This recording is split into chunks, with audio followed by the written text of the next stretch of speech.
देखिए हमारे ये जो चैप्टर है ऊंचाई एवं दूरी त्रिकोणमिति का टी का 51 पेज नंबर चल रहा है। पेज नंबर टी 51 है। अभी हम त्रिकोणमिति के अंतर्गत ऊंचाई एवं दूरी चैप्टर पढ़ रहे हैं, जिसमें 14 तक क्वेश्चन हो चुका है। 15वां क्वेश्चन से आज हमें पढ़ना है। सबसे पहले हम यहाँ पर क्वेश्चन संख्या उतारते हैं। 15 नंबर क्वेश्चन है। क्वेश्चन कह रहा है यहाँ पे कि एक हवाई जहाज के ठीक दाएं और बाएं तरफ, मान लीजिए यहाँ पर कोई हवाई जहाज है, ठीक है, ये कोई हवाई जहाज है और इसके दाहिने तरफ और बाएं तरफ दोनों तरफ नदी में दो जहाजों का, नीचे कोई नदी है, ठीक है, इस जहाज के दाएं और बाएं दोनों तरफ क्वेश्चन कह रहा है कि यहाँ पर कोई नदी है और उसमें जहाज है और उसका अवनमन कोण, आपको उन्नयन कोण और अवनमन कोण दोनों बताया गया है। जब हम नीचे से ऊपर की तरफ देखते हैं तो उसे उन्नयन कोण कहा जाता है, और जब ऊपर से नीचे की तरफ देखते हैं तो उसे अवनमन कोण कहा जाता है, ठीक है। कह रहा है कि इसका अवनमन कोण 60 डिग्री और 45 डिग्री है। जाहिर सी बात है कि ऊपर से नीचे की तरफ देख रहा है। यदि दोनों जहाजों के बीच की दूरी, मान लीजिए एक जहाज यहाँ है और दूसरा जहाज यहाँ है, कह रहा है कि इस दोनों जहाजों के बीच की दूरी कितना है, 1 किलोमीटर है। कितना है? 1 किलोमीटर है। तो क्वेश्चन कह रहा है कि जहाज की ऊंचाई निकालिए। यहाँ से जब इस जहाज से जब इस पानी वाले जहाज को देखा गया और फिर इसको देखा गया तो एक बार ये जो कोण बना रहा है, यहां से जो कोण बना ये कितने डिग्री का बना, तो 45 डिग्री का बना, और फिर से इधर से 60 डिग्री का बना। हमें पता है, आप याद कीजिए, आपको बताया गया है कि एकांतर कोण आपस में क्या होता है, बराबर होता है। एकांतर कोण के हिसाब से अगर ये 45 है तो यहाँ वाला भी कोण कितने डिग्री का हो जाएगा, 45, और अगर ये 60 है तो ये भी कितना हो जाएगा, 60 हो जाएगा। क्वेश्चन कह रहा है कि हवाई जहाज की ऊंचाई निकालिए, यानी कि ये ऊंचाई आपको निकालना है। इसको लिख देते ए, इसको लिख देते बी, यहाँ पर ये हो जाएगा सी और ये हो जाएगा डी। आपको निकालना क्या है, तो हवाई जहाज की ऊंचाई, यानी कि आपको ए डी निकालना है, ठीक है। अब जरा देखिए, इससे पहले तक जो क्वेश्चन हम पढ़े हैं उस क्वेश्चन में क्या था कि कोई एक भाग दिया जा रहा था और दूसरा भाग हमें निकालने के लिए कहा जा रहा था। इसमें भी वो चीज है, लेकिन देखिए यहाँ पे हम देख रहे हैं कि यहाँ पर 2 त्रिभुज बन रहा है और दोनों ये टोटल जो आधार है, टोटल आधार कितना दे दिया, 1 किलोमीटर। अगर कोई एक भाग देता तो हम आधार और लंब पर इस क्वेश्चन को बना सकते थे, लेकिन ऐसा इसमें है नहीं। तो ऐसा करने के लिए हमें करना क्या पड़ेगा, इसमें से किसी एक दूरी को आप क्या मान लीजिए, x मान लीजिए। क्या मान लीजिए, x मान लीजिए। अब देखिए, अगर इस टोटल दूरी का बात किया जाए, BC का अगर बात किया जाए, ये जो BC है तो BC कैसे बना, BD और DC को जोड़ने पर बना। कैसे बना, BD और DC को जोड़ने पर बना ना। हम देख रहे हैं कि टोटल BC का मान कितना दे रहा है, 1 किलोमीटर। यहाँ पर हम लिख सकते हैं 1 के बराबर में आपने BD का मान क्या माना है, x, और प्लस में यहाँ क्या रह जाएगा, DC। ये x प्लस में अगर इधर आएगा तो माइनस में, तो DC का मान क्या हो जाता है, DC का मान हो जाता है 1 माइनस x, यही हो जाता है ना। ये जो DC आया इसका मान क्या हो जाएगा, 1 माइनस x हो जाएगा। समझने में कोई दिक्कत नहीं ना। चलिए, इस फिगर में अभी जो जो चीज दिया गया है उस सबको आप उतार दीजिए। लिखेंगे ये जो BC है, BC क्या है, 2 जहाजों के बीच की दूरी है। लिखेंगे चूंकि BC बराबर, BC का मान कितना है, 1 किलोमीटर है। BC बराबर 1 किलोमीटर, जो 2 जहाजों के बीच की दूरी है इधर समझिए, के बीच की दूरी है। थीटा इसमें क्या को दिया हुआ है, 2 गो। लिखेंगे यहाँ पे कोण B बराबर 60 डिग्री तथा कोण C बराबर कितना डिग्री, 45 डिग्री। हमें निकालना क्या है, हमें AD का मान निकालना है, यही ना निकालना है। हमारे पास यहाँ पर दो गो समकोण त्रिभुज है। क्या वो समकोण त्रिभुज है, दो गो। कौन कौन, तो एगो है ABD और दूसरा है ADC। हम लिख सकते हैं समकोण त्रिभुज ABD या समकोण त्रिभुज ADB में लिखिए। आप लिखेंगे समकोण त्रिभुज ADB में क्या लिखेंगे, समकोण त्रिभुज ADB में, समकोण त्रिभुज ADB में। जब हम समकोण त्रिभुज में जाएंगे तो हम देख रहे हैं कि हमारे पास आधार है और लंब निकालना है। क्या है हमारे पास, आधार है और लंब निकालना है।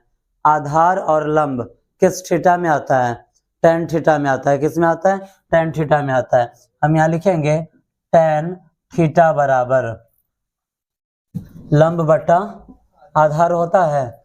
जब हम आगे बढ़ेंगे तो tan, आप देखिए समकोण त्रिभुज ADB में थीटा का मान कितना दे रहा है, 60 है, तो tan 60 डिग्री बराबर लंब का नाम हो जाएगा AD और आधार का नाम हो जाएगा BD। क्या हो जाएगा, BD।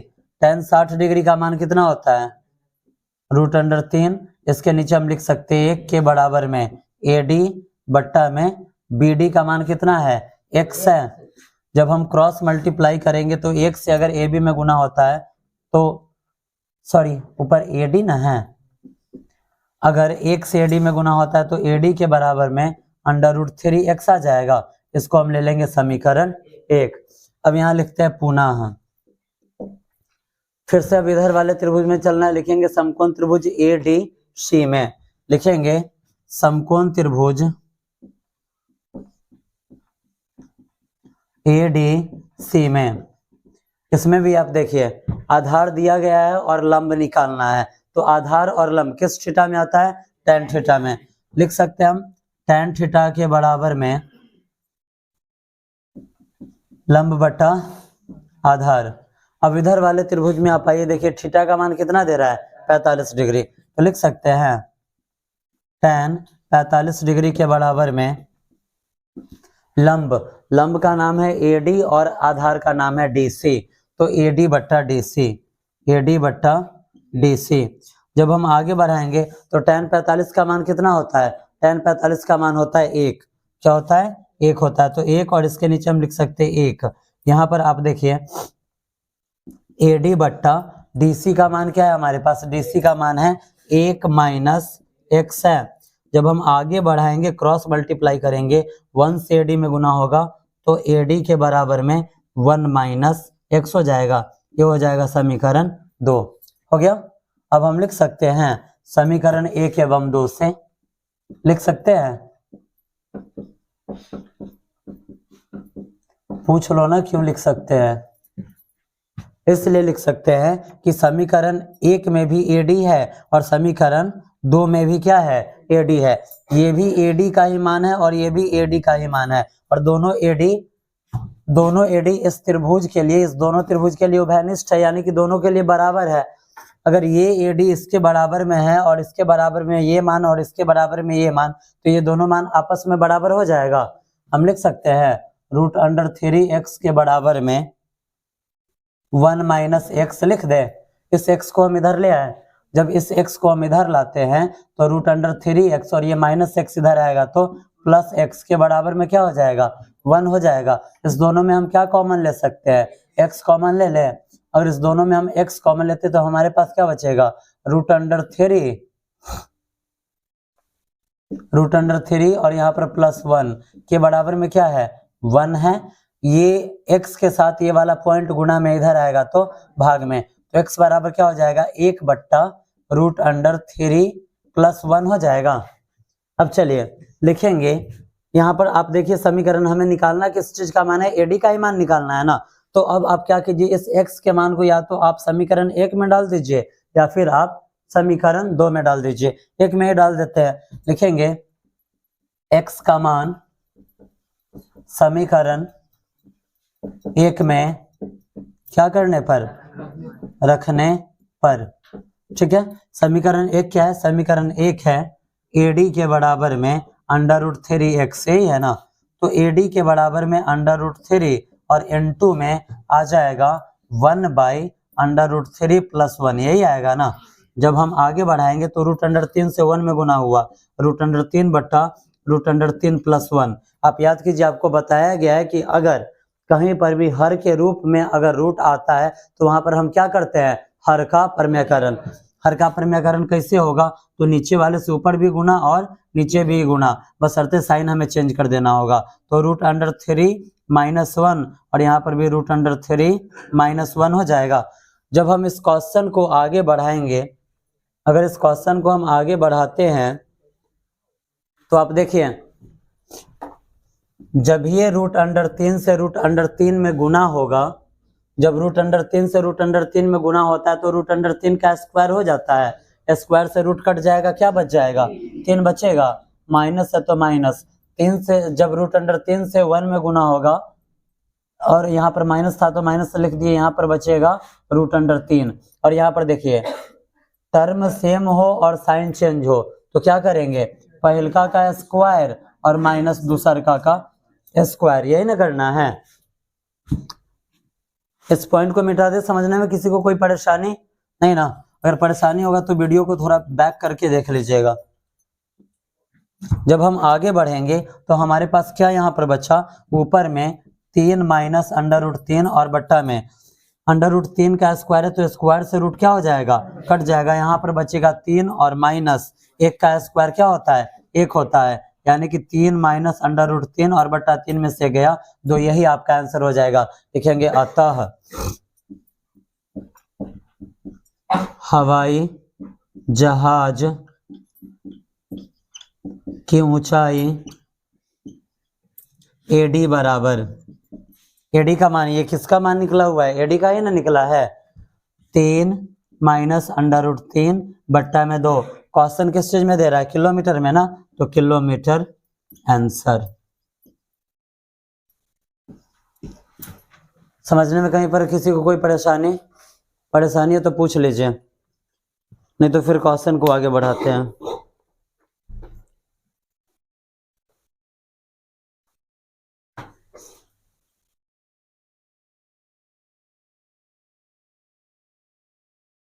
देखिए इसी चैप्टर का एक 17 नंबर क्वेश्चन है, 17 का पहला क्वेश्चन अच्छा है, सबको समझ में आएगा। अगर सिर्फ पिछले क्लास में आपको बताया गया था कि अगर सिर्फ आपको मान सारणी में वो भी सिर्फ 6 मान, साइन 30 45 60, tan 30 45 60 का मान अगर आपको याद है तो टोटल क्वेश्चन आपसे बन जाएगा। पर अभी जो क्वेश्चन चल रहा है टोटल क्वेश्चन tan पर ही बनने वाला है, ठीक है, साइन का भी यूजेज नहीं है। शुरुआती का 2-4 क्वेश्चन साइन पर बनता है, एक क्वेश्चन कॉस पर बनता है और बाद बाकी सारा क्वेश्चन tan पर बनता है, ठीक है।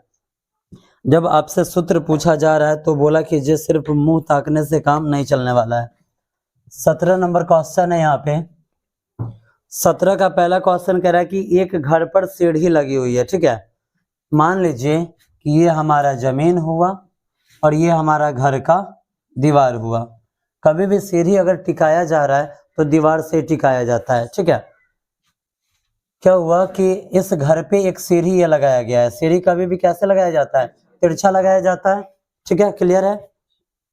कह रहा है कि एक घर पर सीढ़ी लगी है और सीढ़ी के सिरे का उन्नयन कोण 30 डिग्री है। सीढ़ी के सिरे का उन्नयन कोण कितना डिग्री कह रहा है, 30 डिग्री कह रहा है। उन्नयन कोण मतलब कि नीचे से देखने पर ये कितने डिग्री का है, 30 डिग्री का है। अब क्वेश्चन कह रहा है, क्वेश्चन है कि एक घर पर सीढ़ी लगी और सीढ़ी के सिरे का उन्नयन कोण 30 डिग्री है। सीढ़ी को पलट दिया जाता है, सीढ़ी को क्या किया, पलट दिया गया। कैसे पलट दिया गया कि इधर लगा हुआ है तो अब इसको किधर लगा देना है, इधर लगा देना है। क्वेश्चन कह रहा है कि सीढ़ी पलट दी जाती है जिससे वे गली के दूसरे किनारे की एक घर से जा लगती है और इस दिशा में सीढ़ी का उन्नयन कोण 60 डिग्री हो जाता है। यदि सीढ़ी की लंबाई 30 मीटर है तो गली की चौड़ाई बताइए। देखिए कितना इंटरेस्टिंग क्वेश्चन देता है कि सीढ़ी पहले लगल था, नीचे से देखा गया तो उसका उन्नयन कोण 30 डिग्री का था, अब सीढ़ियावा को पलट के उधर लगा दिया तब उन्नयन कोण हो जाता है 60 डिग्री। सीढ़ियावा तो वही है, उसका लंबाई कुछ कभी भी चेंज होगा नहीं, क्योंकि सीढ़ी तो वही है। इधर लगा था, इसको पलट कर उधर लगा दिया, कह रहा है कि सीढ़ी की लंबाई 30 मीटर है। अगर सीढ़ी 30 मीटर लंबा है तो आप बताइए गली कितना चौड़ा हुआ। ठीक है, इसको क्या किया गया, इस सीढ़ी को पलट के इधर लगा दिया गया। जब इधर लगाया गया तो इधर ही दूसरे मकान से जाकर टिक जाता है, और इस सिचुएशन में इसका उन्नयन कोण कितने डिग्री का बनता है, 60 डिग्री का बनता है। क्वेश्चन कह रहा है कि सीढ़ी की लंबाई 30 मीटर है। कितना है, 30 मीटर है। जरा आप ये बताइए, सीढ़ी को पलटा जाएगा तो इसका लंबाई चेंज हो जाएगा क्या, कि सीढ़ी तो वही है ना, इसका लंबाई सेम यही रह जाएगा। तो अब आपसे पूछ रहा है, क्या बताइए गली की चौड़ाई कितना हुआ, ए बी सी डी, और यहाँ पर लिख देते हैं ए। ठीक है, अगर गली की चौड़ाई निकालना है, जरा आप बताइए, यहाँ पर कर्ण दिया गया है, क्या दिया गया है, कर्ण दिया गया है। अगर कर्ण यहाँ पर दिया गया है तो कर्ण से आधार हम निकाल सकते हैं, कर्ण से आधार निकल जाएगा, और फिर यहाँ पर भी कर्ण है तो इस कर्ण से ये आधार निकल जाएगा, और दोनों आधार को अगर इसको और इसको जोड़ देते तो ये पूरा दूरी निकल जाएगा ना। चलिए, इसमें जो चीज दिया गया है वही लिखते हैं, लिखेंगे माना के AE तथा ED, माना कि AE बराबर में लिखिए, तथा नहीं लिखिए, माना कि AE बराबर ED। AE के बराबर में ED क्यों लिखे, क्योंकि AE भी सीढ़ी ही है, और वही सीढ़ी इधर आकर किस नाम से जाना जा रहा है, ED के नाम से। माना कि AE बराबर ED बराबर, सीढ़ी की लंबाई कितना है, 30 मीटर सीढ़ी है,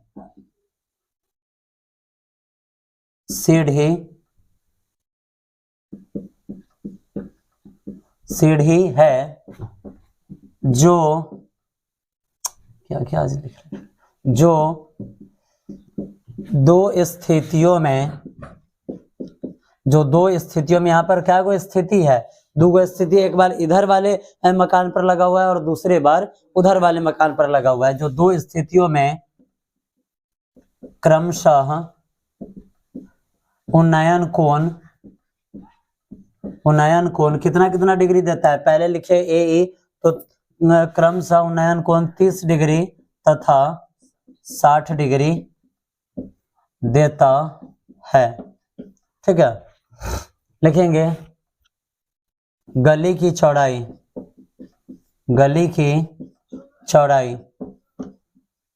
बराबर, गली की चौड़ाई क्या हो जाएगा, BE प्लस EC हो जाएगा, BE प्लस EC, और जब इस दोनों को जोड़ेंगे तो क्या आ जाएगा, BC आ जाएगा। BC बराबर क्या होगा, यही तो हमें निकालना है। ठीक है, किसी एक त्रिभुज में हम चलेंगे, जिसमें मन होगा उसमें हम जा सकते हैं। आप पहले इधर वाले में जाइए या फिर आप उधर वाले में जाइए, पहले इसी में चलते हैं। लिखेंगे समकोण त्रिभुज ABE में, समकोण त्रिभुज ABE में हमें कर्ण दे रहा है और आधार निकालना है। कर्ण और आधार किस थीटा में होता है,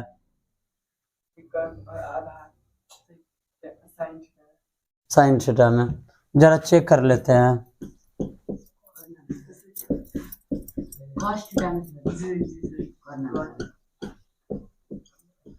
कर्ण और आधार किस में होता है, कॉस थीटा में होता है। जरा बताइए, इतना समझाने के बावजूद भी अभी भी सोचना ही पड़ रहा है, अभी भी सोचना पड़ रहा है।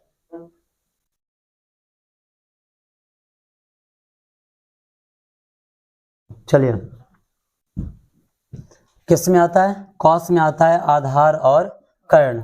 हम यहाँ पर लिख सकते हैं कॉस थीटा बराबर, कॉस थीटा का फॉर्मूला क्या होता है, आधार बट्टा कर्ण। यहाँ पे हम लिख देंगे आधार बट्टा कर्ण। हम किस त्रिभुज में गए हैं, त्रिभुज ABE में। त्रिभुज ABE में थीटा का मान कितना है, 30 डिग्री। तो हम लिख सकते हैं कॉस 30 डिग्री के बराबर में आधार क्या है, इसमें आधार है BE, क्या है, BE है आधार, और कर्ण क्या है, AE है, क्या है, AE है। जब हम आगे बढ़ेंगे यहाँ पे तो cos 30 का मान कितना होता है, cos 30 डिग्री का मान, हाँ, 2/√3 cos 30 का मान होता है। जरा एक बार फिर से आप मैच कर लीजिए, क्या होता है, √3/2 होता है। क्या होता है, रूट अंडर 3/2 होता है, के बराबर में बीई। बीई का मान कुछ भी नहीं दिया हुआ है, तो देखिए बीई और बट्टा एई का मान हमारे पास 30 है। जब हम क्रॉस मल्टीप्लाई करते हैं तो 2 से बीई में गुना होगा तो 2 बीई आएगा, और उसके बाद जब 30 से √3 में गुना होगा तो 30 √3 आ जाएगा। ये 2 गुना में इधर आएगा तो भाग में, तो बीई का मान आ गया 30 √3 बट्टा में 2। चलिए अब लिखेंगे पुनः, क्या लिखना है, पुनः। अब दूसरे समकोण त्रिभुज में चलना है। दूसरा समकोण त्रिभुज कौन सा है, DCE है। लिखेंगे समकोण त्रिभुज DCE में, DCE में इसमें भी वही करना है, कर्ण दे रहा है और आधार हमें निकालना है। कर्ण दे रहा है, आधार निकालना है, तो कर्ण और आधार किस में आता है, कॉस में आता है। हम यहाँ पर लिखेंगे कॉस थीटा बराबर क्या होता है, आधार बट्टा कर्ण। जब हम इस क्वेश्चन को आगे बढ़ाएंगे तो दूसरे त्रिभुज में आप देखिए कॉस में थीटा का मान क्या दे रहा है, इधर दे रहा है कॉस में थीटा का मान कितना डिग्री, 60 डिग्री। 60 डिग्री के बराबर में आधार का नाम है CE और बट्टा में कर्ण का नाम है DE। क्या है, DE है। कॉस 60 डिग्री का मान कितना होता है, कॉस 60 डिग्री का मान होता है 1/2 के बराबर में CE का मान कुछ भी नहीं है, CE का मान कुछ भी नहीं है, और बट्टा में DE का मान दे रहा है 30। आप क्रॉस मल्टीप्लाई कीजिए। जब हम क्रॉस मल्टीप्लाई करते हैं तो हमारे पास क्या आता है, 2CE के बराबर में 30 से कम 30, तो CE के बराबर में 30/2 आता है। चलिए इसको आप यहीं पे रहने दीजिए और लिखेंगे अब यहाँ पर गली की चौड़ाई। क्या लिखेंगे, गली की चौड़ाई।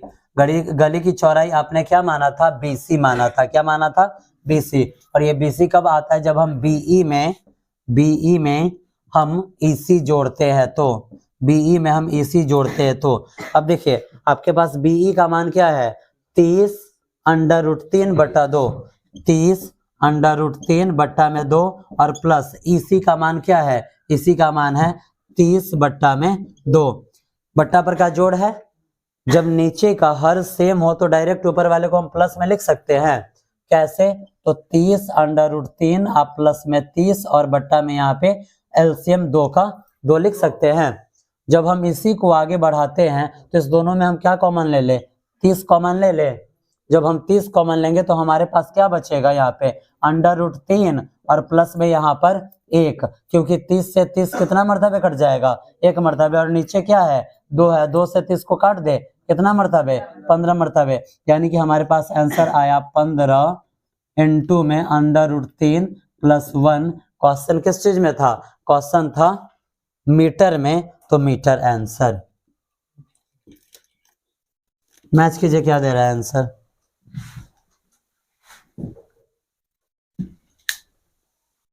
क्या आंसर बनेगा, क्वेश्चन आपको 20 तक क्वेश्चन कंप्लीट करके लाना है। इसका दूसरा नंबर भी यही होगा आंसर। 17 का दूसरा नंबर भी सेम इसी टाइप का क्वेश्चन बन जाएगा। आप क्लियर करके लाइएगा 20 तक। जो प्रॉब्लम होगा नेक्स्ट डे प्रॉब्लम बताया जाएगा।